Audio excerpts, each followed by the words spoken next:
وارزقني بالهدى وألهمني التقوى ولا حول ولا قوة إلا بالله العلي العظيم. أعوذ بالله من الشيطان الرجيم. بسم الله الرحمن الرحيم.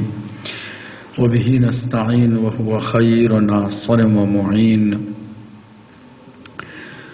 الحمد لله رب العالمين بارئ الخلائق أجمعين. الصلاة والسلام على أشرف الأنبياء والمرسلين حبيب إله العالمين ونور السماوات والأرضين المخاطب بطه وياسين سيدنا ومولانا أبي الزهراء محمد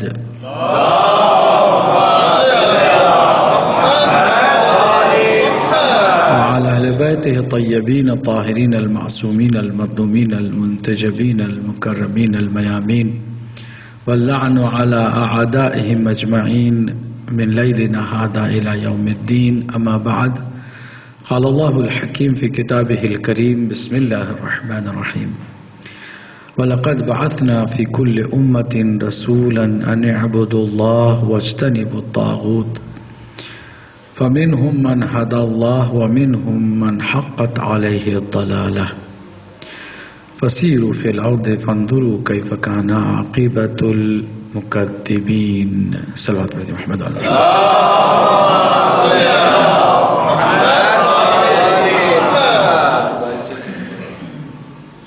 عزیزان با ایمان، عشرہ زینبیہ الحمدللہ اختتام پذیر ہوا.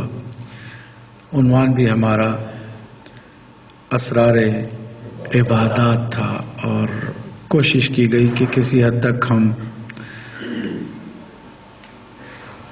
اسرار عبادات سے آشنا ہوں اور جو ہم پنجگانہ نمازیں پڑھتے ہیں اس کی کوالٹی کو اپنی بہتر بنا سکیں. آپ لوگوں کی توجہات اور آپ لوگوں کی عنایات کا ہم شکریہ ادا کرتے ہیں، اور ساتھ ہی ساتھ انتظامیہ نے جو بہترین انتظام کیا قابل تقدیر اور تشکر ہیں. بہت سارے احباب جو یہاں پر نہیں رہتے مگر دنیا بھر میں مختلف جگہوں پر سوشل میڈیا کے ذریعے سے مجلسیں سنتے رہے، انہوں نے بھی بہت ہی اچھا فیڈ بیک دیا، اہل سنت سے بھی اور اہل تشیع سے بھی. میں یہ حقیقت کو آپ کے ساتھ شیئر کرنا چاہتا ہوں کہ اگر ایک بھی مومن یا مسلمان مجلسوں کی کسی ایک بات سے متاثر ہو کر اللہ سبحانہ وتعالیٰ کی طرف متوجہ ہو جائے تو اس کے اس ثواب میں صرف وہی شریک نہیں ہے، آپ سارے شریک ہیں. انتظام کرنے والے، اہتمام کرنے والے، شرکت کرنے والے، اور جو ہمارے میزبان ہیں شاہ صاحب، وہ ان کے سارے گھر والے، بچے، جن لوگوں نے جتنا بھی حصہ اس میں ڈالا ہے نا، وہ سارے کے سارے شریک ہیں. حدیث کی روح سے میں عرض کر رہا ہوں کہ کسی نیکی میں اگر ذرہ برابر بھی کسی نے تعاون کیا ہے نا، ذرہ برابر بھی، تو اس نیکی کا برابر حصہ اس کو بھی دیا جائے گا. اس طرح ہمیں پتہ نہیں چلتا کہ نام اعمال میں ہم نے کتنی نیکیاں شامل کروائی ہیں، ہمیں نہیں پتہ چلتا. نتیجہ یہ نکلے گا کہ جب قیامت کے دن ہمارے ہاتھ میں ہمارا نام اعمال دیا جائے گا تو ہم دیکھیں گے بہت ساری وہ نیکیاں کہ جن کو ہم نے کیا نہیں ہے. کبھی کبھی کچھ مومنین حیرت سے اللہ کی بارگاہ میں یہ کہتے ہوئے دکھائی دیں گے، روز محشر کی بات ہے، کہ پروردگار کسی بہت ہی بڑے ولی خدا کا نام اعمال غلطی سے میرے پاس آ گئی، یہ میرا نہیں لگتا ہے کیونکہ اتنی ساری نیکیاں میں نے تو کی نہیں، میری عمر ہی اتنی کم تھی. آواز آئے گی کہ یہاں پر کوئی غلطی نہیں ہوتی، اللہ کی بارگاہ میں کوئی مسٹیک نہیں ہوتی، اللہ کے حساب کتاب میں کوئی کسی طرح کی بھول چوک بھی نہیں ہو سکتی، یہ سارے تیرے ہی اعمال ہیں. پھر وہ حیرانگی سے پوچھے گا کہ کیسے میری عمر اتنی نہیں ہے جتنے کے اعمال اس میں لکھے گئے ہیں. آواز آئے گی نیت المؤمن خیر من عملہ. مومن کی خالی نیت جو ہے وہ اس کے عمل سے بھی زیادہ بہتر ہے. اس نے نیت کی تھی کہ اس کام میں ہم شرکت کرتے ہیں اور اس کام میں دوسروں نے بھی شرکت کی اور اس نیکی میں کسی نے کوئی فائدہ اٹھایا, وہ سارے کے ثواب ملٹی پلائی ہو کر کے سب کے نام اعمال میں پھیلتے چلے گئے, یہاں تک کہ وہ حیران ہو کے کہتا ہے اتنے سارے نیک اعمال. اور خاص کر ایسے کاموں میں قبولیت کے چانسز زیادہ اس لیے ہیں کہ چھوٹے چھوٹے کاموں پر ہم توجہ نہیں دیتے. خود جو کام کرتے ہیں نا تو اس کو تو کبھی کبھی شیطان بھی لے کر ہمیں گمراہ کر دیتا ہے, تم نے کیا ہے, کمال کی ہے تم نے, ہاں بہت. اب وہ بیچارہ شاید اس چکر میں ثواب کو ضائع کر دے, لیکن کچھ آپ نے کیا وہ چلا گیا, آپ کو پتہ بھی نہیں چلا. ابھی سوشل میڈیا میں تھوڑی سی زحمت کی ہے نا ہمارے بھائی ہیں اور دوسروں نے کہ تھوڑا سا کیا کہ سوشل میڈیا میں بھی چلے جائے. ابھی ان کو خبر نہیں ہے کہ کن کن لوگوں نے کیسے کیسے فائدہ اٹھایا ہے, اور ان سب کو اللہ سبحانہ وتعالیٰ اس پورے مشن میں ثواب عطا کرتا ہے کہ جو اس کے اہتمام میں انتظام میں لگے رہے. اسی لیے میں ایک بہت ہی عاجزانہ ریکویسٹ کروں گا کہ جب کوئی اچھا کام کرے کوشش کریں کہ خلوص اس کے اندر ہو, ضائع نہ ہو. خلوص جتانا نہیں ہے, بتانا نہیں ہے, ڈھنڈورا پیٹنا نہیں ہے. کچھ کر لیا ٹھیک ہے الحمدللہ کر لیا, توفیق دی اللہ نے, ہم نے کر لیا, اور پھر ہم سے بہتر کو دیکھو تو ہم نے تو کچھ بھی نہیں کیا. اس طرح ہم اپنے اعمال کو اور اپنے عبادات کو محفوظ بھی کر سکتے ہیں. آج ہم جس آیہ کریمہ کو پورے 10 دن لگاتار پڑھتے رہے اس کا تھوڑا سا ترجمہ آخر میں کرتے ہیں, پھر آپ کے سوال ہوں گے انشاءاللہ. کوشش ہوگی کہ ہم آپ کی خدمت میں اس کے جواب بھی دیں. اللہ سبحانہ تعالیٰ نے اس آیہ کریمہ میں انسانوں کی اہم ترین ذمہ داری کا بھرپور اعلان فرمایا. وَلَقَدْ بَعَثْنَا فِي كُلِّ أُمَّةٍ رَسُولًا. ہر نے ہر امت میں ایک رسول کو بھیجا, ایک ہی مقصد, وہ کیا ہے؟ أَنِ اعْبُدُوا اللَّهَ, صرف اللہ کی عبادت کی جائے, اللہ کی بندگی کی جائے. وَاجْتَنِبُوا الطَّاغُوتَ, اور طاغوت سے گریز کیا جائے. طاغوت کیا ہے؟ طاغوت سرکش کو کہتے ہیں, بندگی کے اپوزٹ ہے. بندگی کے اپوزٹ نافرمانی ہے, سرکشی ہے. بندہ یعنی سراپا تابعدار, اور جو تابعداری کے بجائے نافرمانی کرے وہ ہو گیا طاغوت. کبھی کبھی انسان طاغوت بنتا ہے, کبھی کبھی چیزیں طاغوت بنتی ہیں, کبھی کبھی ماحول طاغوت بن جاتا ہے, کبھی کبھی زمانہ طاغوت بن جاتا ہے, کبھی کبھی ہستیاں طاغوت بن جاتی ہیں. ہر وہ چیز کے جو اللہ کی بندگی کے مقابل میں ہو وہ طاغوت ہے. فرعون ہے تو سب سے بڑا طاغوت ہے, نمرود بھی طاغوت ہے. اور خالی نمرود اور فرعون نہیں ہے, ہمارا اپنا جو نفس ہے نا اندر سے جو نافرمانی کے لیے اکساتا ہے وہ بھی تو طاغوت ہے. باہر کے دشمن سے لڑنا آسان ہے. ہم نے عرض کیا تھا کہ نماز میں محراب ہے جنگ کے لیے, جنگ کی جگہ, اور قیام ہے پہلا. قیام کا مطلب ہے لڑائی کے لیے میدان میں اترنا. کس کے مقابل میں قیام؟ باہر کے دشمن سے بھی اور اندر کے دشمن. اندر کا دشمن جو ہے وہ زیادہ آپ کو اور ہمیں پریشان کرتا ہے کیونکہ چھوڑتا نہیں ہے. باہر کے دشمن سے زیادہ اندر کا دشمن زیادہ خطرناک ہے. میرے مولا علی علیہ السلام نے فرمایا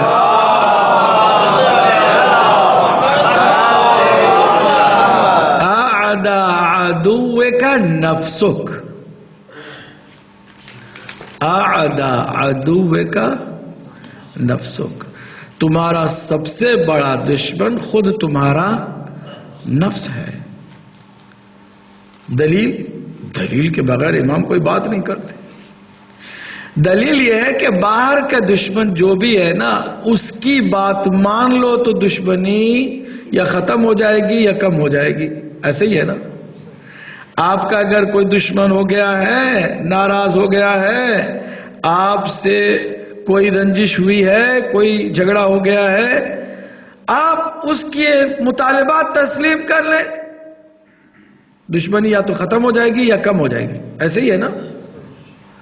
آپ اس کو مان جائیں کہ ٹھیک ہے بھائی میں غلط تم صحیح، بتاؤ تم جو کہتے ہو میں کرنے کے لیے تیار ہوں. تو پھر جھگڑا ہوگا نہیں ہوگا.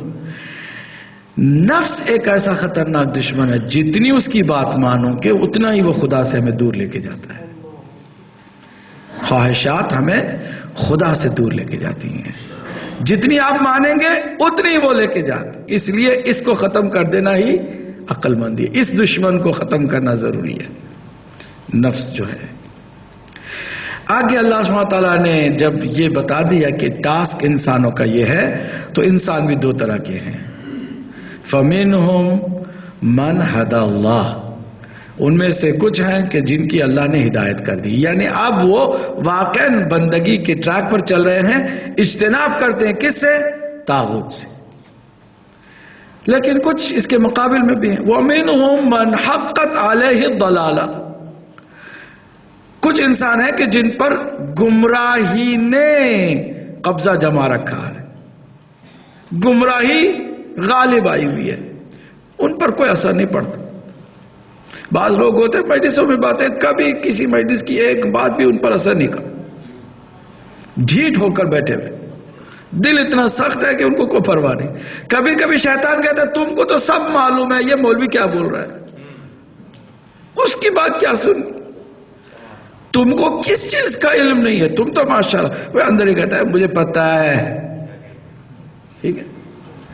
کبھی کبھی بزرگی شیطان جو ہے نا یوز کرتا ہے بزرگی کو، یہ آج کل کا بچہ ہے وہ مجھے بتائے گا. تم بیٹا ابھی پیدا بھی نہیں ہوئے تھے وضو کرتا تھا، تم میرے وضو کو صحیح کرنے چلے ہو.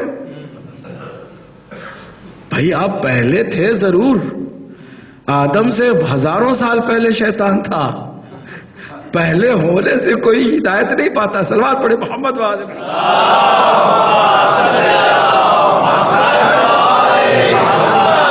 جی.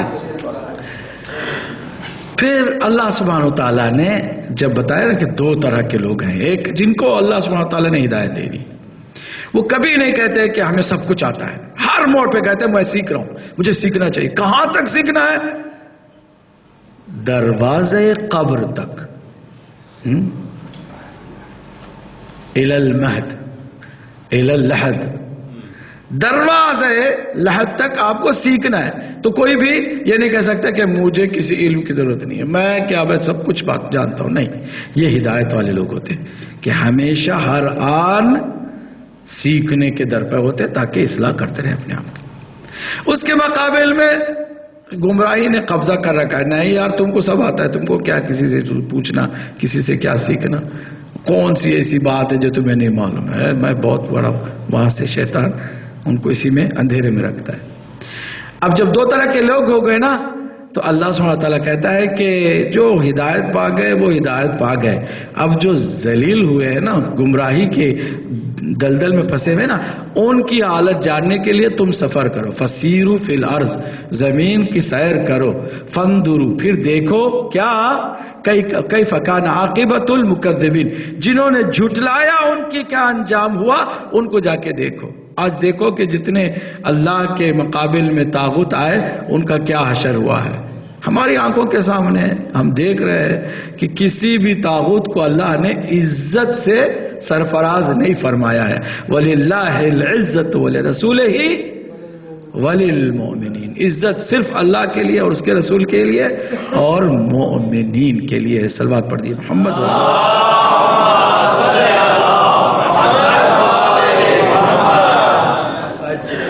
ایک اور صلوات پڑھ دیجیے محمد.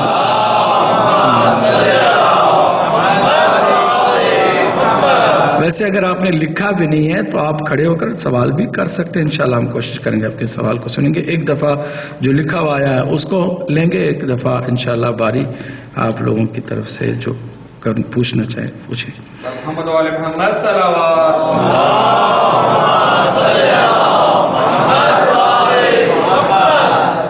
پہلا سوال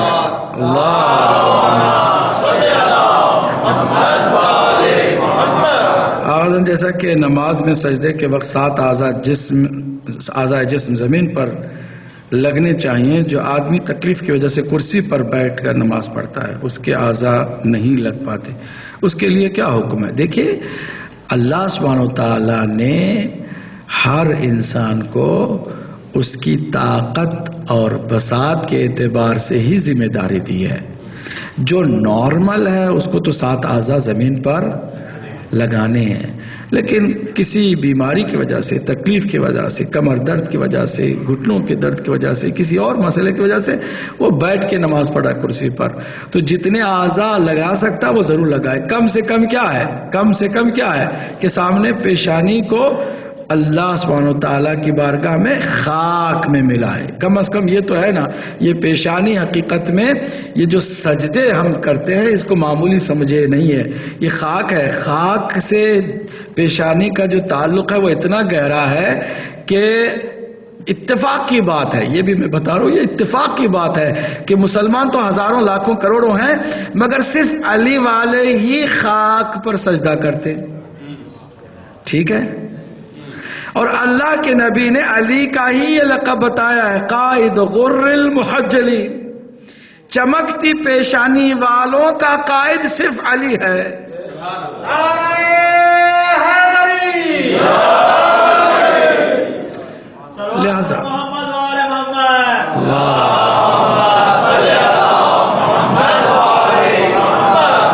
لہذا جتنا آپ رکھ سکتے ہو زمین پر ٹھہرا سکتے ہو اپنے اعضاء کو اتنا کریں, کافی ہے. ضروری ہے کہ سارے اعضاء, اگر مجبوری ہے تو آپ ٹھہرائیں.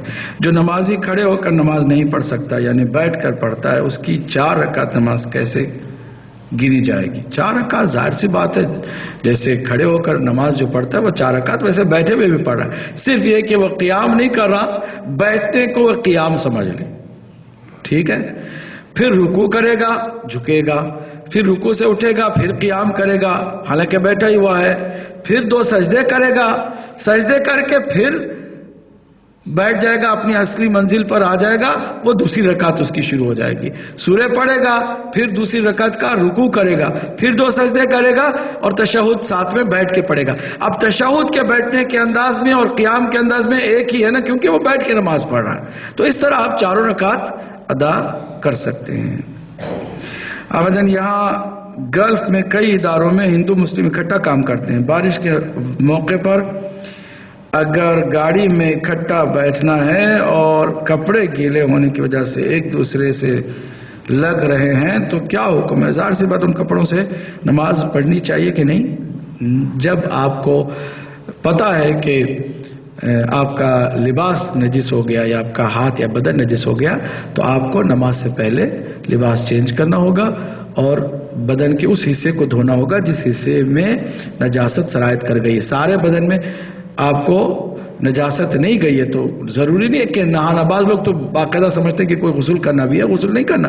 جتنی نجاست کے لگنے کا آپ کو اندیشہ ہے اتنے ہی حصے کو آپ دھوئیں گے اور تطہیر کریں گے اس کی انشاءاللہ. آخری چوتھے 4 سوال ہے ماشاءاللہ.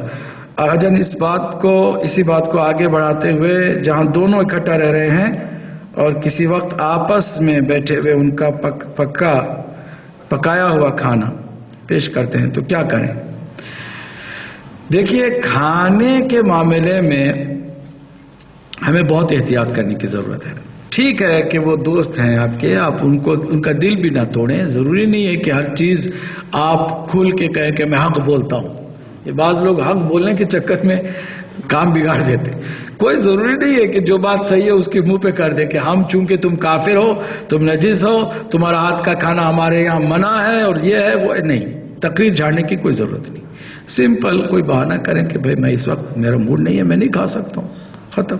کوئی بھی زبردستی آپ کے منہ میں نہیں ٹھوستا. یقین جانیے کوئی بھی نہیں ٹھوستا. آپ سے کہتا ہے آپ کا جی کر رہا ہوتا ہے تو آپ کوئی بہانہ ڈھونڈ رہے ہیں کہ چلو کوئی بہانہ مل جائے تو شروع ہو جائے.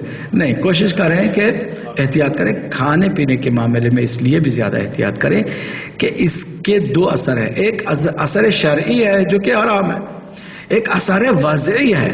آپ شریعت سے بھی ہٹ کر اس کے جو باقی وضعی اثرات ہیں اس سے آپ بچ نہیں سکتے. اور وہ کم سے کم یہ کہ اللہ سبحانہ وتعالیٰ کی محبت، اہل بیت اطہار کی محبت ہمارے دل میں جو ہے وہ کم سے کم ہوتی چلی جاتی ہے. حلال اور پاکیزہ غذاؤں سے محبت میں اضافہ ہوتا ہے، واحد نسخہ یہی ہے. اور حرام سے محبت گھٹتی چلی جاتی ہے. ایک وقت آئے گا کہ حرام کھانے والے کے اوپر ساری کربلا کی داستان مہارت کے ساتھ بھی سنا دی جائے، اس کی آنکھ میں کوئی آنسو نہیں آتا، کوئی نہیں آتا. نعرہ تکبیر، نعرہ رسالت، نعرہ حیدری، نعرہ خشنود محمد و آل محمد بآل بلند صلوات.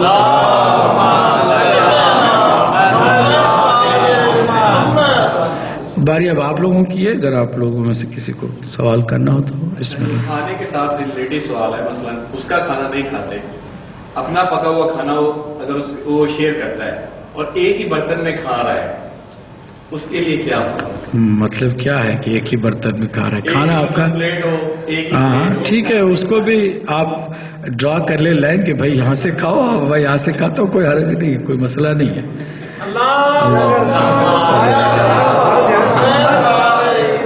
اگر مایا ہو، شوربہ ہو تو پھر جی جب لائن کراس کرے پھر چھوڑ دیں. ہاں وہ کہہ دیں بس کافی ہے میں کھا گیا.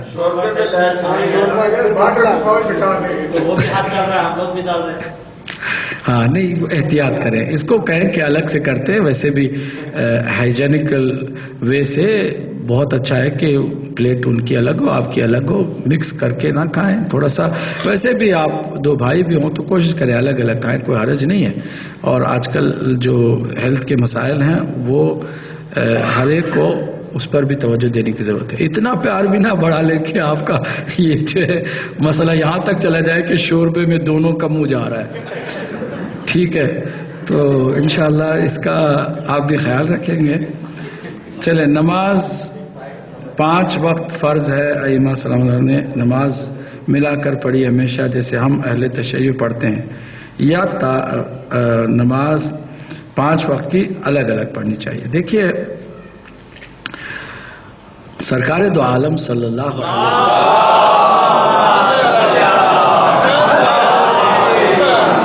دیکھیں میں بہت انصاف سے بات کر رہا ہوں، اس انصاف کی آپ بہرحال کویت کے مومنین قدر کیجیے گا. اصل نماز 5 وقت کی 5 الگ الگ اوقات میں ہی تھی اور ہے. اصل نماز فجر کے وقت، پھر ظہر کے وقت، پھر عصر کے وقت، پھر مغرب کے وقت، پھر عشاء کے وقت. ٹھیک. اور معصومین نے بھی کوشش کی ہے کہ حتی المقدور الگ الگ ٹائمنگ پہ ہی نمازیں پڑھیں. خود کربلا میں بھی حالانکہ بہت زیادہ وہاں پر ہنگامی صورتحال تھی، پھر بھی ظہر کو عصر کے ساتھ ملایا نہیں، ظہر کی نماز ادا کی، پھر عصر کے وقت عصر کی. لیکن سرکار دو عالم نے صلی اللہ علیہ وآلہ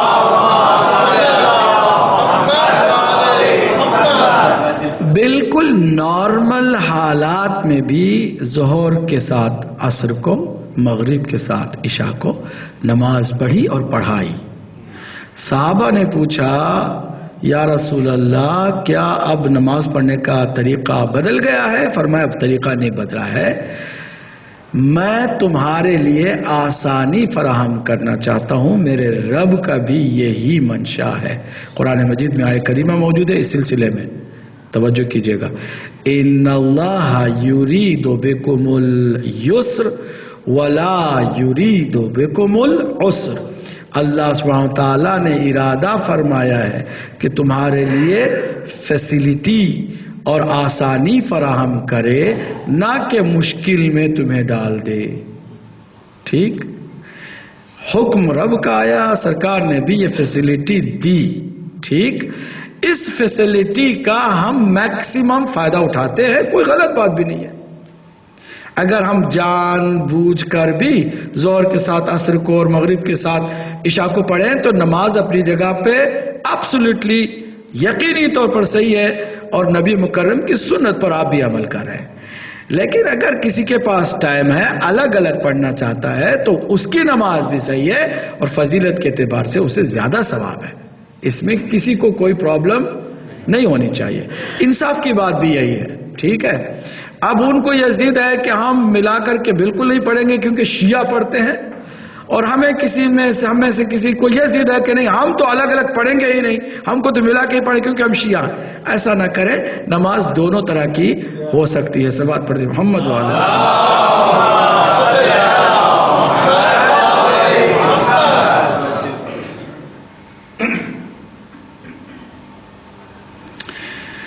جناب سیدہ زینب سلام اللہ علیہ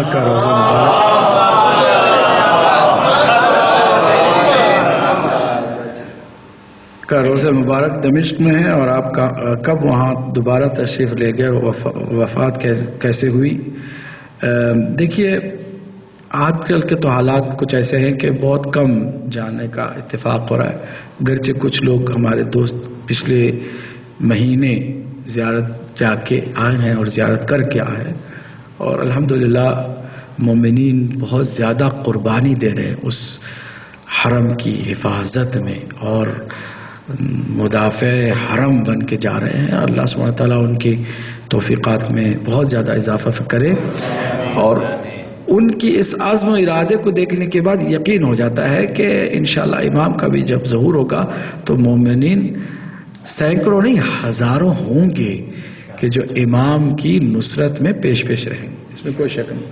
جیسے آج 40 ملین سے زیادہ لوگ کربلا میں گئے تھے، 40 ملین سے زیادہ۔ بی بی سی نے پہلی مرتبہ ایڈمٹ کیا ہے، اقرار کیا ہے کہ ملینز لوگ تھے، یہ نہیں بتایا کتنے، لیکن کہا کہ ملینز لوگ تھے۔ پہلے تو ہزاروں لوگ کہتے تھے، ترخواہ دیتے بات کو، ہزاروں لوگ کہہ کے، لیکن اب نے کہا کہ انہوں نے مانا ہے کہ ملینز لوگ۔ اب ذرا سوچئے کہ وہاں 2 ملین حاجب تمام مسلمانوں کے فرقوں سے سال میں ایک دفعہ جاتے ہیں، اور معلوم ہے، تاریخیں تک معلوم ہے، پوری ایک وزارت ہے حج کے لیے، ایک وزیر اس کے لیے، سارا انتظام اس کے لیے، اس کے باوجود حاجیوں کی کوئی خیریت نہیں ہوتی، اور یہاں کوئی الگ سے زیاروں کے لیے وزارت نہیں ہے، اور سارا عراق گویا میزبان ہو گیا ہے، اور زائرین 40 حسینی مہمان بن کر جا رہے ہیں۔ رائے صحت و اسلام دیے مومنین جہاں بابا نے بلند صلوات۔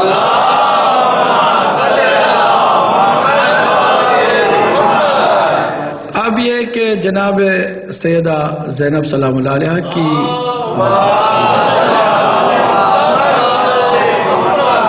وفات کیسے ہوئی اور کہاں ہوئی، اس میں مورخین کا بہت زیادہ اختلاف ہے، اور حتیٰ کہ دمشق پہنچنے کی بھی 3 الگ الگ وجوہات بتائی گئی ہیں۔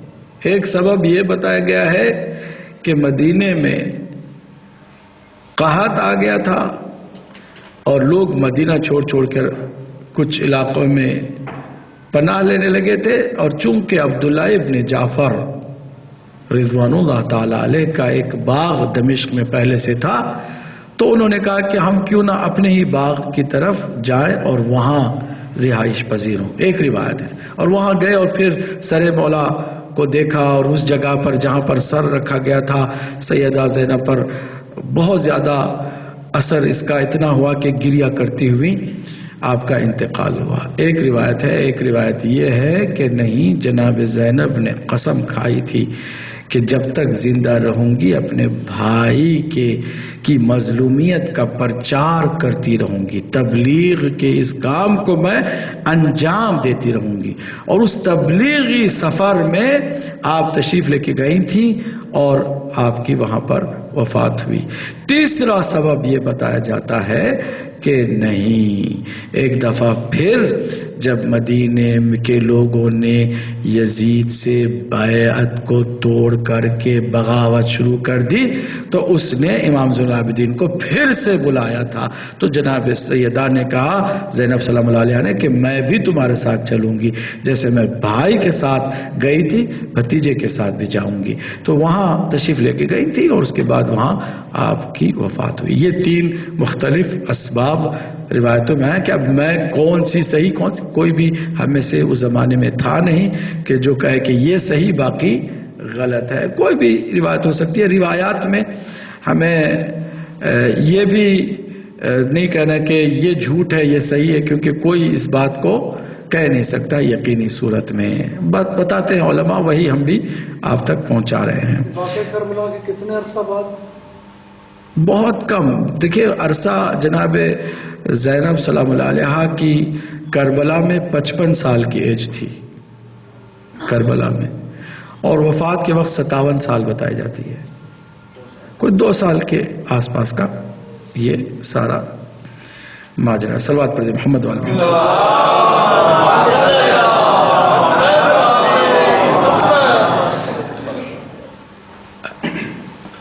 پہلی ہی 40 پر کیا سعادت واپس کربلا آئے تھے شام سے؟ اس میں بھی بہرحال اختلاف ہے. بعض کہتے ہیں کہ پہلی 40 میں واقعاً وہ کربلا پہنچے تھے. کہتے ہیں یہ کیسے ممکن ہے؟ یہ جو کہتے ہیں کہ 1 سال 2 سال اسیر ہے، نہیں.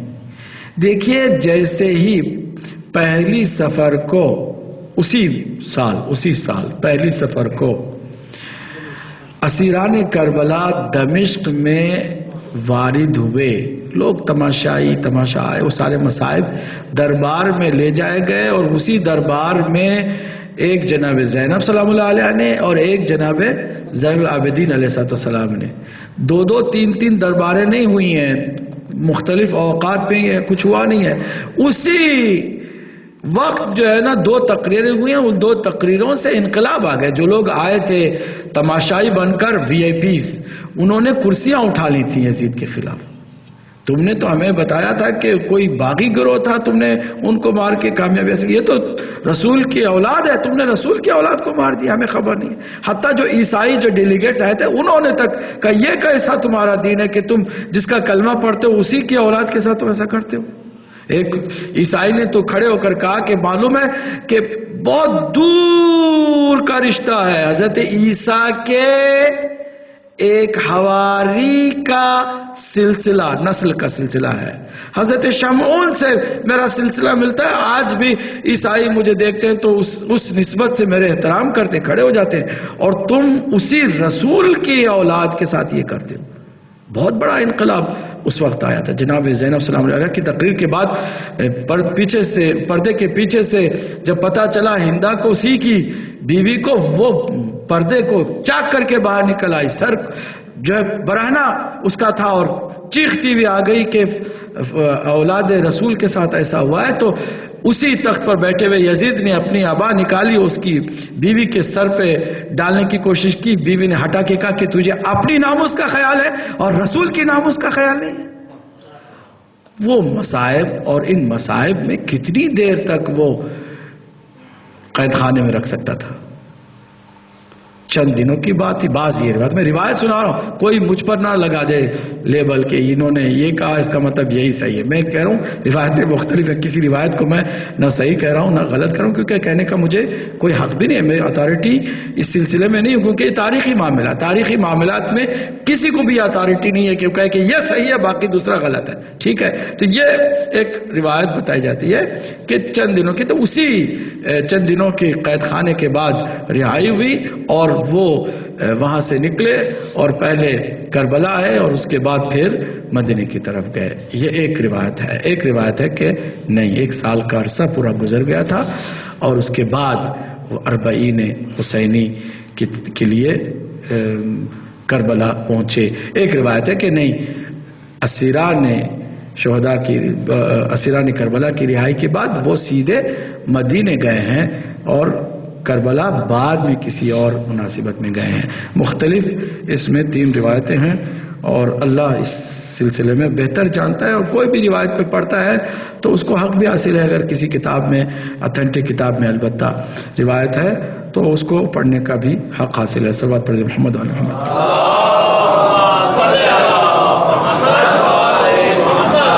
قلندر کا کیا معنی ہے اور سخی شہباز قلندر کی تاریخ مختصر بتائیں حوالہ جات کے ساتھ. حقیقت یہ ہے کہ ہماری اسٹڈی میں اس کے شیعہ ہونا بھی ثابت نہیں ہے. ہماری اسٹڈی میں اس کا شیعہ ہونا ثابت نہیں ہے. محب اہل بیت ہونا ثابت ہے. جیسے کہ بہت سارے صوفی ہیں, جتنے صوفی ہیں صوفیانہ کلام میں اہل بیت ہی تعریف کے قابل تھے, اور کہیں کوئی اور ہوتا تو ان کو بھی آگے کر دیتے. کوئی تھا ہی نہیں. اگر کوئی عارفانہ یا صوفیانہ نظر دوڑائے نا تو صرف اہل بیت ہی قابل تعریف ملتے ہیں. چنانچہ جتنے قوالیاں بنی ہیں وہ کسی اور صحابی کے لیے نہیں بن سکی ہیں. فقیر بھی بھیک مانگنے کو بھی اگر وہ چاہے کتنا ہی گیا گزرا ہو وہ بھی اہل بیت کا انعام لیتا ہے. دوسروں کے نام سے بھیک بھی کوئی نہیں دیتا ہے. یہ حقیقت ہے.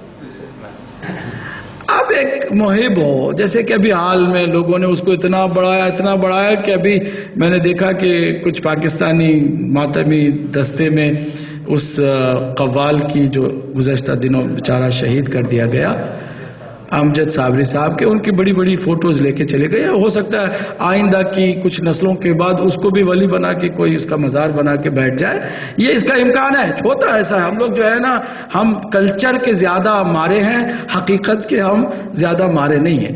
تو ہو سکتا ہے کہ کوئی ایسی بات یعنی صوفی ہونے کی وجہ سے لوگوں نے دیکھی ہو, جس کی اپریشیشن ہوئی ہو, جن کا کچھ ہوا ہو, پھر آہستہ آہستہ لوگوں نے عزت بڑھا دی ہو. ہم ہر محب اہل بیت کو عزت کے قابل سمجھتے ہیں, اس میں کوئی شک نہیں ہے.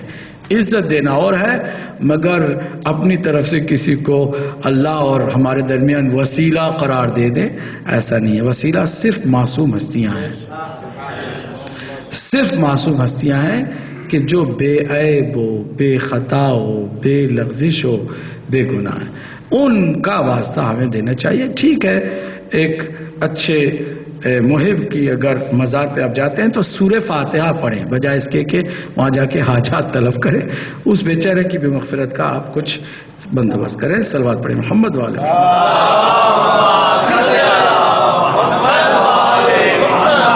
یہ کس کتاب میں تقریباً کچھ مل سکتا ہے جی؟ یہ سخی شہباز قلندر کے بارے میں کسی کتاب کا کوئی حوالہ ہو سکتا ہے؟ کتاب کا حوالہ اس وقت مجھے یاد نہیں ہے. میں نے پراپر اس کی تحقیق اس وقت کی تھی جب ہدایت ٹی وی پر کچھ لوگوں نے سوال کیے تھے, تو پھر میں نے جا کے ریسرچ کیا تھا. مجھے یاد نہیں کتابوں کے نام, لیکن میں نے خود اہل سنت اور اہل تشیع دونوں کے یہاں جو ان کا ذکر ملتا ہے اس کو الگ کیا تھا اور دیکھا تھا, تو اس میں سملیرٹیز بہت ہیں. اور اس کے بعد یقیناً وہ شیعہ نہیں ہے, اس حد تک بھی بات میری گئی تھی. لیکن میں اس کو احتیاطاً یہ کہتا ہوں کہ اس کا شیعہ ہونا ثابت نہیں ہے. میرے اس اسٹڈی میں تو یقیناً وہ شیعہ نہیں ہے, کیونکہ دوسرے صحابہ کے لیے اس نے کچھ شعر کہے ہیں جیسے عام طور سے کرتے ہیں.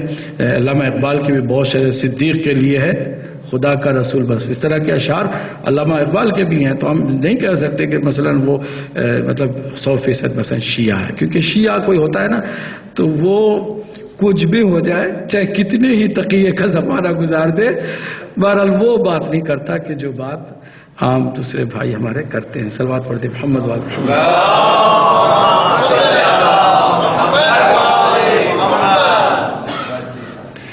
نماز امام زمانہ عجل اللہ تعالیٰ فرجہ شریف میں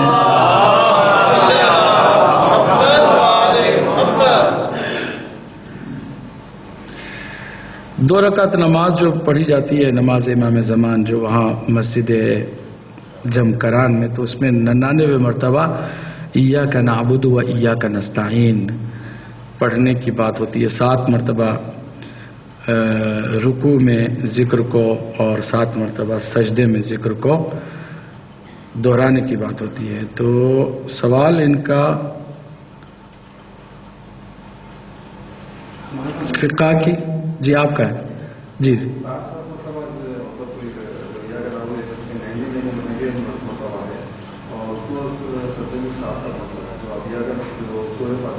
جی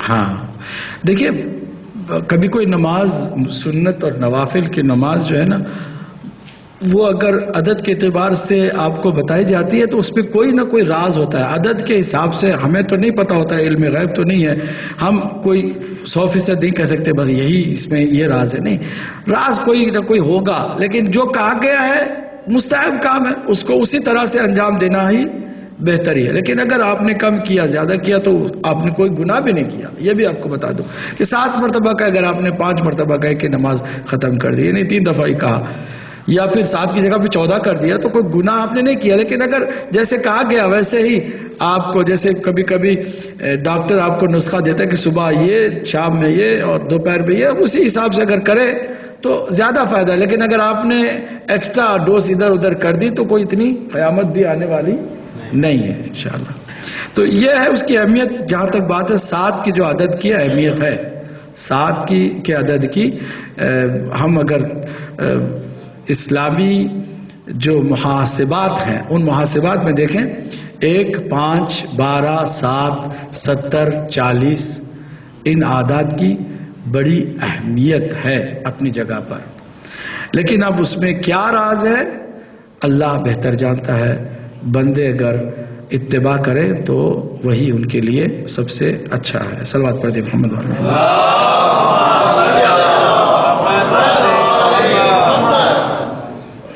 یہ باقی جو دوسرا سوال ہے وہی اسی سے ریلیٹڈ ہے یا کچھ اور ہے؟ کچھ اور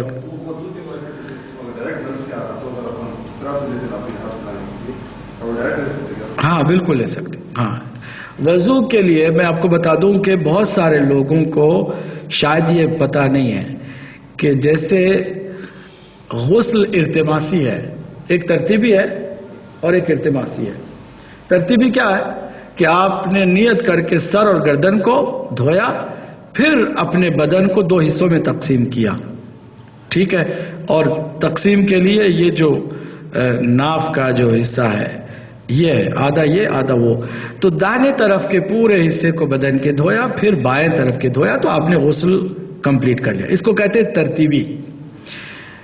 ایک اور طریقہ ہے غسل کرنے کا، اسے ارتماسی کہتے ہیں. ارتماسی کا مطلب ہے کہ کسی ہاؤس میں یا کسی سوئمنگ پول میں یا تالاب میں یا ندی میں یا سمندر میں مثلا آپ نے نیت کی غسل کی اور بھرپور اپنا سارا بدن پانی میں ڈبو دیا. ایک مرتبہ ڈب کے باہر نکل آئے تو آپ کا غسل کمپلیٹ ہو گیا.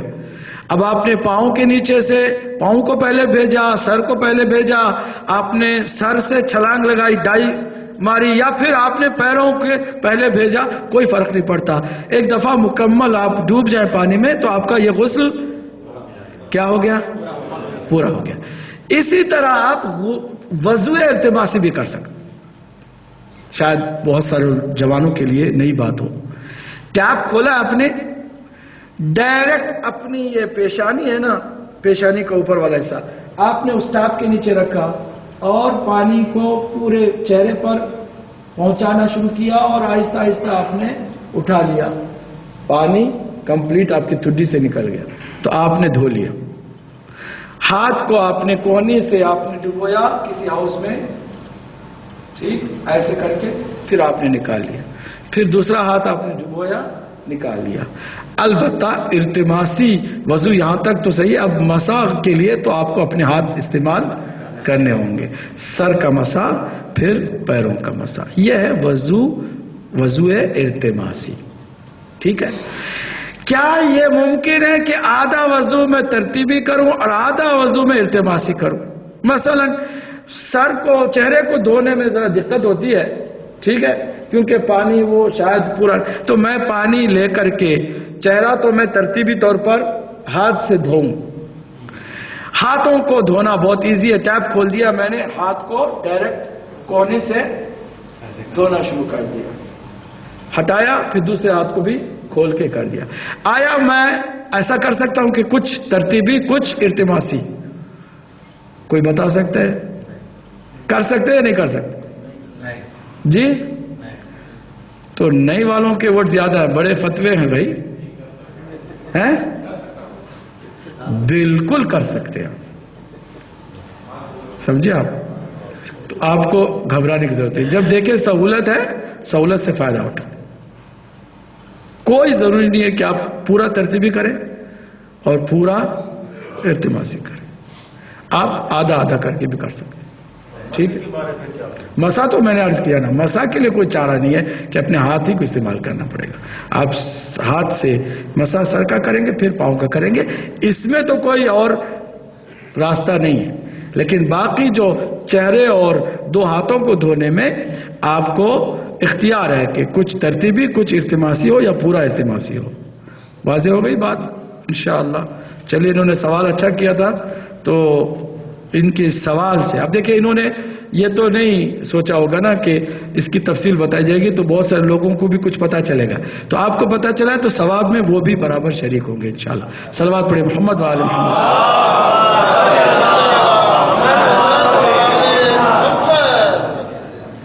جناب سوال جو آئے تھے وہ تو تمام ہوا چاہتے ہیں، جناب آپ لوگ دیکھتے ہیں کہ کیا کچھ پوچھنا چاہتے ہیں۔ ایک سوال پڑھ دیں محمد و آل محمد۔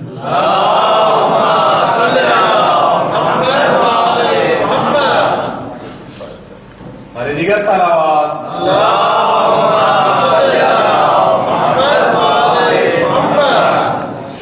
میرا یہ سوال ہے کہ دراصل ڈائریکٹر ہدایت ٹی وی سے ہے کہ کیا آپ نے کبھی امام حسن سے متعلق ٹی وی پر کسی عشر مجالس کا اہتمام کیا ہے؟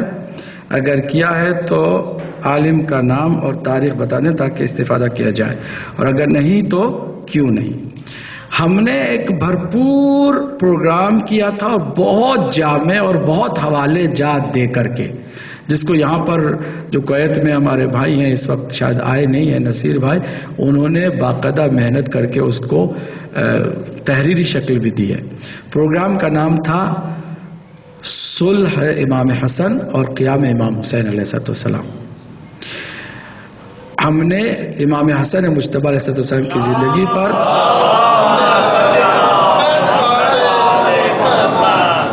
یہ بہت لمبے تقریباً 17 پروگرامز، ایک اشیا بھی نہیں بلکہ 17 پروگرامز کیے تھے، اور ان پروگرامز میں امام حسن مجتبی علیہ السلام کی سیرت کو، پھر صلح کے اسباب، اور پھر علل کو، پھر امام حسین کے قیام کو اس کے ساتھ تقابل کرا کے کہ کس طرح ہوا، ہم نے یہ کیا تھا، اور یوٹیوب میں موجود ہے۔ صلح اور قیام آپ ٹائپ کریں ہدایت ٹی وی کے اس میں جا کے تو آپ کو مل جائیں گے، اور آپ ضرور استفادہ کریں کیونکہ اس پر بہت محنت ہوئی ہے، کافی اہل سنت ہی کی کتابوں کو ہم نے آگے رکھا ہے، اور اہل سنت کی کتابوں میں بھی جو کچھ جگہوں پہ ڈنڈیاں ماری گئیں، مثلا ایک کتاب میں صلح کی ایک شرط بیان کی گئی ہے، دوسری کتاب میں دوسری شرط بیان کیا ہے، ایک ساتھ شرطوں کو بیان کسی نے نہیں کیا ہے، اور یہیں سے پتہ چلتا ہے کہ بنو امیہ کا کتنا خوف تھا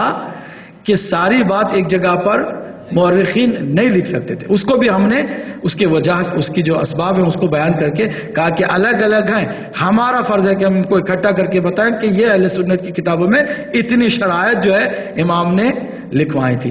اب ان شرائط کے ہوتے ہوئے ایک بھی شرط کوئی پورا نہ کرے تو چلے مسلمان ہونا تو دور کی بات ہے، عام آپ کافر سے بھی معاہدہ کریں گے اور وہ آپ کے ایک شرط کو بھی نہیں مانے گا تو اس کو آپ انسانیت سے نکال دیں گے، مسلمان ہونا تو دور کی بات ہے، وہ انسانیت سے نکل جاتا ہے۔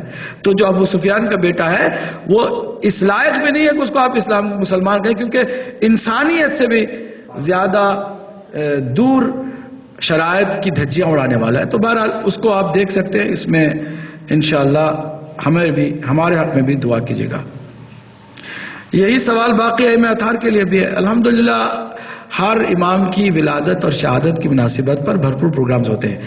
ابھی ہماری یہ نیت ہے، اللہ ہماری اس نیت کے بدلے میں ہمیں توفیق بھی دے کہ اس کام کو انجام دے دیں۔ آپ کے بھی تعاون کی ضرورت ہے، اور جس کو اللہ توفیق دے دے. میں تو یہی کہوں گا کیونکہ دنیا میں اللہ کے بندوں کی کمی نہیں ہے جو اللہ کے نیک کاموں میں دلچسپی لے کر ہاتھ بٹاتے ہیں. ہم نے نیت کی ہے کہ انشاءاللہ اگلے سال چہاردہ معصومین پر ایک ایک معصوم پر بھرپور ایک ڈاکومنٹری تیار کریں اور وہ ساری کی ساری چہاردہ معصومین کی اس کی فریکوینسی کے ساتھ اس کی سیکوینسی کے ساتھ ہوگی اور پھر ہم دنیا کے تمام انسانوں کو دیں گے کہ بھئی چلو تم شیعہ نہیں ہو لیکن کم از کم یہ دیکھو اور دیکھ کر کے پھر بتاؤ کہ اس سے بہتر کوئی ہے کہ اس کو چھوڑ کے ہم کسی اور کے پیچھے چلیں. کوئی بہتر ہوگا تو چلو ہم اس کو بھی ماننے کے لیے تیار ہو جائیں. اسی طرح ہم جب حضرت عیسیٰ کے ماننے والے عیسائی جب تبلیغ کرنے کے لیے آتے ہیں تو ان کو یہی آپشن دیتے ہیں کہ آپ مجھے بتاؤ کہ عیسائی کیوں بنو. کہتے ہیں اس لیے کہ حضرت عیسیٰ نے یہ کیا, حضرت عیسیٰ نے کیا. جتنی خوبیاں تم بتا رہے ہو وہ ساری خوبیاں ہمارے رسول میں ہیں بلکہ ان سے بھی زیادہ ہیں جو تمہارے کسی بھی کتاب میں تک درج نہیں ہے. مجھے بتاؤ کہ میں کیوں ایک کمپریہنسو کمپلیٹ رول ماڈل کو چھوڑ کر کے انکمپلیٹ کی طرف چلے آؤں. مجھے بتاؤ. لاجیکلی وہ پریشان ہو جاتا ہے. اسی طرح آپ اہل بیت اطہار کی شخصیات کو سامنے رکھ کے کہو کہ انکمپلیٹ ہستیوں کی میں پیروی کر رہا ہوں. مجھے بتاؤ کہ ان کو چھوڑ کر کسی اور کی طرف آؤں تو کیوں آؤں, کس بنیاد پر آؤں. ٹھیک ہے, تو صلوات پڑھیے محمد والے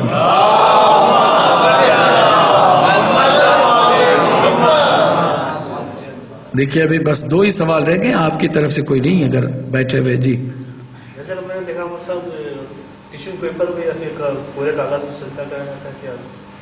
بالکل کر سکتے ہیں. میں نے عرض کیا تھا نا کہ ہر وہ چیز جو مٹی ہو یا مٹی سے ہو, یہ جو کاغذ ہے نا یہ حقیقت میں درخت کا بنایا ہوا, یہ لکڑی سے بنا ہوا وہ میٹیریل ہے. یہ اس کے کیا کہتے ہیں کھانے اور پینے میں بھی نہیں آتا ہے, اس لیے اس کے اوپر بھی کیا جا سکتا سجدہ. لیکن اگر خاک موجود ہو اور اگر بہترین خاک کے شفا موجود ہو تو پھر آدمی ہمیشہ بہتر کی طرف جاتا ہے نا. نیچرل اور لاجیکل ہے کہ بہتر کی طرف جاتا ہے, تو بہتر کی چیز ہو تو ہم اس کی طرف جائیں زیادہ بہتر ہے. وہ یہ کہ کچھ جو بہت ہائی کوالٹی کے ہیں وہ کاٹن سے بنتے ہیں, یہ ٹیشو پیپر. کاٹن بھی جناب مٹی سے درخت سے کاٹن بنتا ہے. آپ کو معلوم کہتے ہیں کہ وہ کاٹن والے جو ہیں ان پہ سجدہ نہیں, کاٹن بھی مٹی سے. جو کاٹن بنتا ہے نا, کاٹن کا جو وہ کپڑا نہیں جو کپڑے تک بن گیا, کپڑے سے پہلے جو کاٹن جو ہوتا ہے روئی, وہ روئی مٹی سے ہی ہے. روئی مٹی سے ہی ہے اور مٹی کے درخت, وہ درخت جو روئی کے نکلتے ہیں اور وہ روئی جو ہے وہ درختوں سے لے کے اس کا پروسیس ہے. اس پروسیس کے بعد عام روئی کی شکل میں کام آتی ہے. جی پہننے کے کام آتی ہے. روئی پہنتا ہے, کوئی پہنتا ہے روئی, کوئی پہنتا ہے. یہ روئی سے بنتا ہے. جی بنتا ہے. پھر وہ میٹیریل وہ نہیں, مین میٹیریل تو وہی ہے لیکن آگے چل کر کے وہ پہننے میں آ گیا, اس کو کپڑا کہتے ہیں. پھر سمجھے نا آپ. لیکن جو اصل ہے میٹیریل, جو اصل ہے مثلا کاٹن ہے, ٹھیک ہے, وہ ڈائریکٹ آپ پہننے میں نہیں استعمال کرتے, نہ کھا سکتے ہیں نہ پی سکتے ہیں, تو اس پر آپ سجدہ کر سکتے ہیں, کوئی حرج نہیں ہے. ٹھیک ہے.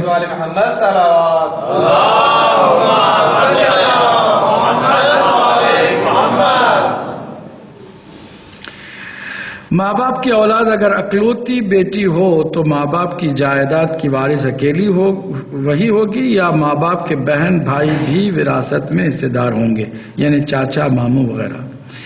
دیکھیے وراثت کا مسئلہ سب سے پہلے اولاد ہے. ٹھیک ہے, اولاد میں اولاد نرینہ ہے تو پھر 2 حصے ہیں. اولاد وہ مؤنث ہو یعنی لڑکی ہو تو اس کا 1 حصہ ہے, لیکن وہ ایک ہی ہے تو پھر وہی ہے وارث. اور یہی فدیٰ کے معاملے میں بھی ہے. اگر میراث کو جناب سیدہ سلام اللہ علیہا کے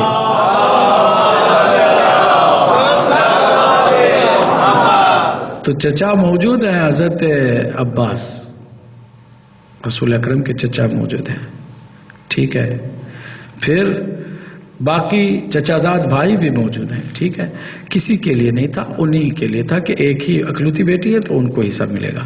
مگر ایک جانے والا کوئی وصیت کر جائے کہ میں ماموں کو اتنا دے رہا ہوں، چاچا کو اتنا دے رہا ہوں، یہ کچھ میرے بھائی ہیں ان کو دے رہا ہوں، تو وہ اس کی مرضی ہے، کیونکہ اس کا وہ مال ہے۔ مرنے سے پہلے ہر کوئی اختیار رکھتا ہے کہ کسی کو بھی اپنا مال ایسے ہی ہبہ کر دے، پھر وہ میراث نہیں ہے، وہ ہبہ ہے، ہبہ کر دینا، گفٹ کر دینا، گفٹ کر سکتا ہے کوئی بھی۔ لیکن اگر اس نے گفٹ نہیں کیا اور اس کی پراپرٹی ہے اور اس دنیا سے چلا گیا تو اس کی جو وارث ہے اسی کی اولاد ہے۔ صلوات پڑھیں محمد وعلی محمد۔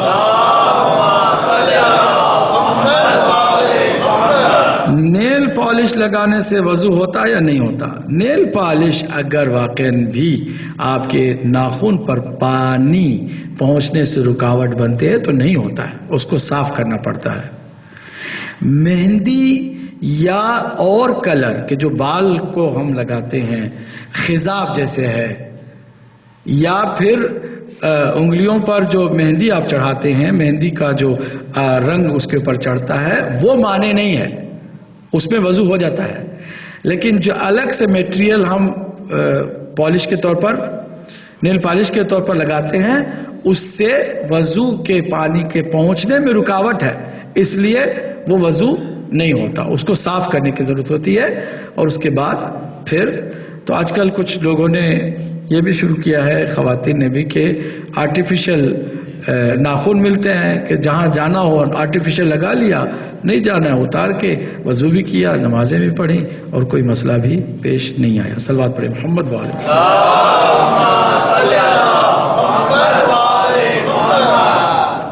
صاحب۔ جیسے کہ ہم اہل سنت کی مسجد میں نماز پڑھتے ہیں اور کوئی ہمارے ساتھ میں آگے کسی نماز پڑھنا شروع کر دیتا ہے، اس حالت میں ہم کیا کریں؟ آپ اپنا کام کریں، ان کو ان کا کام کرنے دیں، ساتھ میں جماعت ہو جاتے ہیں، ٹھیک ہے، آپ اپنا کام کریں نا۔ یہ یاد رکھیں، یہ بہت امپورٹنٹ بات بتا رہا ہوں، جس وقت بھی کوئی امام جماعت ذہن میں لائے کہ میرے پیچھے لوگ نماز پڑھ رہے ہیں، اس کی نماز وہیں سے الوداع ہو جاتی۔ وہ کوئی دو نمازیں نہیں پڑھ رہا، وہ اپنی نماز پڑھ رہا۔ مامومین اپنی نماز پڑھنے کے لیے جماعت میں شریک ہو رہے ہیں، صرف ایک نماز میں اس کو نیت کرنی ہے جماعت کی، پڑھنے والے کو، پڑھانے والے کو۔ وہ کون سی نماز ہے؟ پتہ ہے کون سی نماز ہے؟ جمعہ کی نماز ہے۔ چونکہ جمعہ کی نماز فرادہ ہو ہی نہیں سکتی، اس کا وجود فرادہ ہے ہی نہیں، اس لیے اس جمعہ کی نماز کے لیے چونکہ ہے ہی جماعت کی تو وہ اس نیت میں شامل کر سکتا ہے، ٹھیک ہے۔ لیکن اگر عام نمازوں میں کوئی نماز فجر کی پڑھاتا ہوں کہ رخصت ہو گئی، تو اپنی نماز پڑھانے کی کیا بات ہے؟ تو بعد میں آ کے جماعت شروع کر، وہی نا، وہ کرنے، وہی میں کہہ رہا ہوں نا کہ سلام پھیرنا ان کی طرح یا ہم لوگ آپ اپنا کام کرو بھائی۔ میں بار بار دہرا رہا ہوں، ایک ہی جملہ کافی ہے، آپ اپنی نماز پڑھیں، پیچھے والے۔ لیکن آپ کو بتا دوں، ہمارے ساتھ بہت دفعہ ہوا ہے، ہم نے شروع کیا، ایک دو نے شرکت کی، جب دیکھا او یہ تو کوئی اور ہے، وہی نمازی میں وہ توڑ کے نکل جاتے ہیں، پریشان ہو کر، جیسے کوئی کرنٹ لگتا نہیں ہے، کرنٹ جیسے ہی لگا او یہ تو کوئی گڑبڑ ہے، وہاں سے اٹھ کے چلے جاتے ہیں۔ تو ان کا کام ہے ان کو کرنے، تو ہمارا کام ہے ہماری اپنی نماز پڑھیں، ٹھیک ہے۔ پیچھے آ جائے تو خوش نہ ہو جائے گا، کیا بات ہے آج تو میرے پیچھے لائن لگی ہوئی ہے، یہاں سے بھی بیڑا غرق ہوتا ہے۔ پروردگار اب دعا کرتے، چونکہ وقت کافی ہو چکا ہے، جی بسم اللہ۔ کسی شخص نے قرض دیا جی اور بہن آ گیا اور اسی میں اس کے پاس رقم تھی کہ وہ قرض ادا کر سکتا تھا، مگر اس نے قرض ادا نہیں کیا، اور بہن کرنے کا پتہ چلا، اس کے لیے اس کے لیے یہ کہ اس آدمی نے جو قرض لیا ہے وعدہ نہیں پورا کیا، وہ گنہگار ہے، لیکن اس کا ایفیکٹ زیارت پر نہیں ہے، وہ ایک دوسری عبادت ہے۔ دیکھیے مثلا اگر انسان کسی سے جھوٹ بولا، گناہ کیا اس نے، اب وہ نماز پڑھا تو پیچھے سے کہے گا جھوٹے نماز کیا پڑھ رہا ہے، ختم تیری نماز باطل. میں نہیں کہہ سکتا، وہ نماز ہے، وہ عبادت ہے. اس نے یہاں معاملات میں گڑبڑ کی ہے، ہیرا پھیری کی، نہیں کرنا چاہیے. حقیقت میں وہ گناہ ہے، نہیں کرنا چاہیے. لیکن میں بتا دوں صحیح ہونا اور ہے، قبول ہونا اور ہے. وہ زیارت قبول نہیں کہ جو دوسروں کے پیسوں سے کی جاتی ہے اور ذہن میں ہے کہ دینا نہیں ہے، ذہن میں ہے کہ دینا نہیں ہے، بس ہم نے بیوقوف بنا دیا لوگوں کو. یہ نہیں ہے. پھر وہ زیارت آپ نے کر لی، ٹھیک ہے صحیح ہے، لیکن قبول ہے بھی کہ نہیں؟ بالکل نہیں ہے. تو اس کا بھی خیال رکھیے کہ بہت ساری عبادتیں ہماری بظاہر صحیح ہوتی ہیں مگر قبول نہیں ہوتی. ہم دعا کرتے پروردگار ہماری ان مجلسوں کو قبول فرما، ہماری تمام عبادات کو اپنی بارگاہ میں قبولیت کا درجہ عطا فرما، ہماری کوتاہیوں کو درگزر فرما. پروردگار جہاں جہاں بھی مومنین مومنات ہیں، خاص کر جو جتنے بھی زائرین کربلا ہیں، پروردگار ان کی جان مال عزت آبرو ناموس کی حفاظت فرما. دشمنان اسلام کے شر سے امت مسلمہ کو محفوظ فرما. پروردگار مقامات مقدسہ کی حفاظت فرما. علماء حق کا سایہ امت پر قائم و دائم فرما. علماء سوء کی شرارتوں میں انہی کو مبتلا فرما. الہی و ربی و مولائی رہبر معظم انقلاب کی حفاظت فرما. انقلاب اسلامی کے دشمنوں کو ذلیل و خوار اور رسوا فرما. اس انقلاب کو امام کے انقلاب سے متصل فرما. امام کے ظہور میں تعجیل فرما. ہم سب کو امام کے آبان و انصار میں شمار فرما. امام کی عالمی حکومت میں ہم سب کو شریک اور حصے دار فرما. اور ان مجلسوں میں آنے والوں، شرکت کرنے والوں، حصہ لینے والوں، انتظام کرنے والوں، پڑھنے والوں اور سننے والوں کو پروردگارہ بہترین انعام سے مالا مال فرما. کسی کو بھی ان کی برکتوں سے محروم نہ فرما. ہمارے مرحومین و مرحومات کی مغفرت فرما. شہداء جہاں جہاں بھی جنہوں نے خون دے کر پروردگار تیرے دین کی آبیاری کا کام کیا ہے، پروردگارہ ان کے درجات کو متعالی فرما اور ان کے خون کی عزت اور لاج رکھنے کی ہم سب کو توفیق عطا فرما.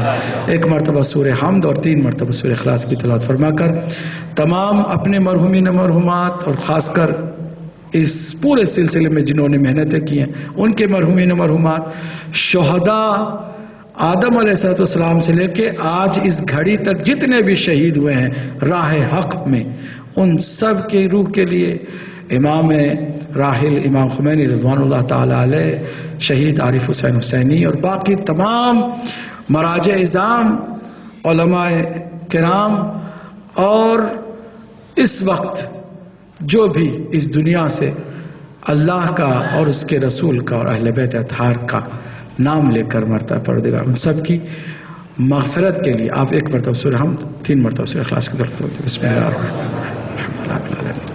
الرحمن الرحیم مالک یوم الدین ایاک نعبد و ایاک نستعین اهدنا الصراط المستقیم صراط الذین انعمت علیہم غیر المغضوب علیہم ولا الضالین. بسم اللہ الرحمن قل هو الله احد الله الصمد لم يلد ولم يولد ولم يكن له كفوا احد. بسم الله الرحمن الرحیم